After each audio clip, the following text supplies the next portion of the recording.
Los pobres y la guerra. Hola, queridos todos.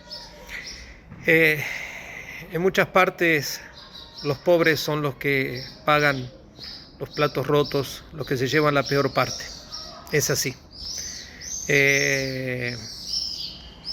Por algo nuestro Señor Jesucristo no solamente comenzó su sermón, su gran homilía sobre el monte de las bienaventuranzas, aquí en el norte de la Tierra Santa, diciendo y proclamando: dichosos, alegres, bienaventurados los pobres de espíritu, porque de ellos es el reino de los cielos. Sino que Él, siendo el Rey, el Creador del universo, Él quiso nacer en una familia pobre, vivir como pobre y morir pobremente.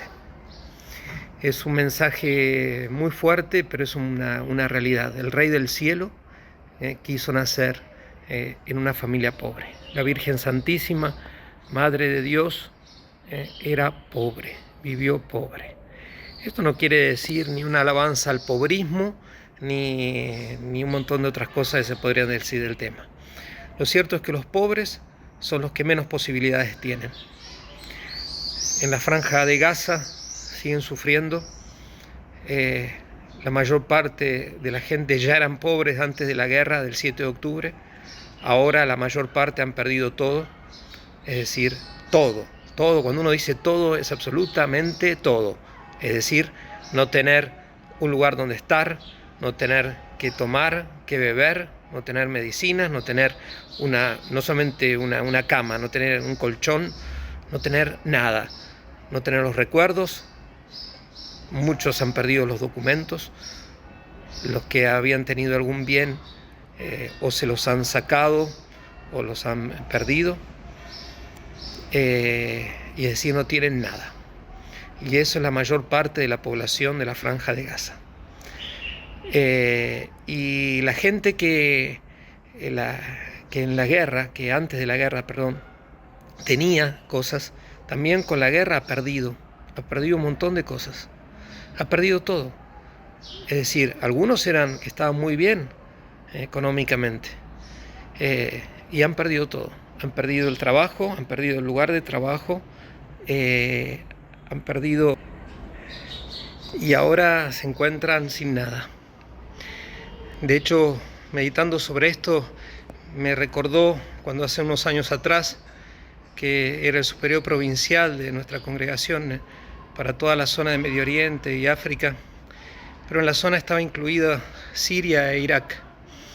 Y visitando las poblaciones del norte de Siria, por ejemplo Alepo, o incluso las del norte, las de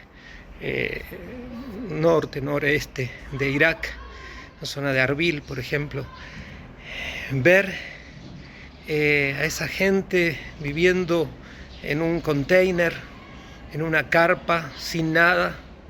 Y cuando uno comenzaba a hablar con ellos, ellos eran profesionales, muchos de ellos arquitectos, ingenieros, médicos.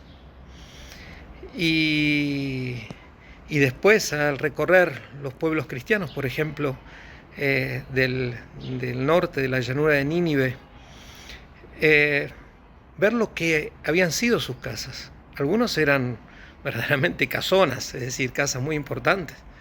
Eran gente que tenían todo. Y la guerra les hizo perder todo eso. Así todo, como muchos de ellos eran instruidos, tenían más posibilidad, tuvieron más posibilidad, pero muchos quedaron sumidos en la pobreza. La guerra, queridos hermanos, también es un gran productor de pobres y es un gran productor de ricos, porque como muchas veces denuncia el Papa Francisco, en la guerra los únicos que ganan, o los que principalmente ganan, son los productores de armas y otros que sacan jugo de la hambruna, que sacan jugo de la muerte, que sacan jugo de todo lo que implica la injusticia. Pidámosle a la Virgen Santísima por los pobres, pidamos para que también nosotros seamos pobres de espíritu y para que vivamos. En el caso de nosotros, además, en el caso mío, que hice voto de pobreza, tengo que no solamente ser pobre de espíritu, sino vivir la pobreza, pero de tratar siempre de reconocer a Cristo presente en los pobres de donde sea, Y eso es algo que hay que hacerlo en donde sea. El pobre crea desprecio, se lo deja de lado. Y el pobre es una imagen de lo que Jesús dice que tenemos que ser. Desprendido de todo, sí, espiritualmente, es verdad, pero no tener miedo de servir al pobre. Y eso todos nosotros, ustedes también, cada uno de ustedes puede hacerlo. En cada país en donde llegue este pequeño mensaje, ¿qué podemos hacer, Padre? Tantos de ustedes me preguntan, además de rezar. Sí, sabemos que hay que difundir las buenas causas, sabemos que por medio de la diócesis del Patriarcado Latino de Jerusalén, en su página está el llamado, la PIL del patriarca, es decir, del obispo de aquí, y el que puede que lo haga, pero también cada uno fíjese alrededor, los pobres que hay, para que verdaderamente ayudarlos a vivir y también a salir de esa pobreza, de manera tal que ellos el día de mañana puedan ayudar a otras personas. Que la Virgen Santísima, la humilde esclava del Señor, pobre entre los pobres, los bendiga. En nombre del Padre, y del Hijo, y del Espíritu Santo. Amén. Hasta mañana, si Dios quiere.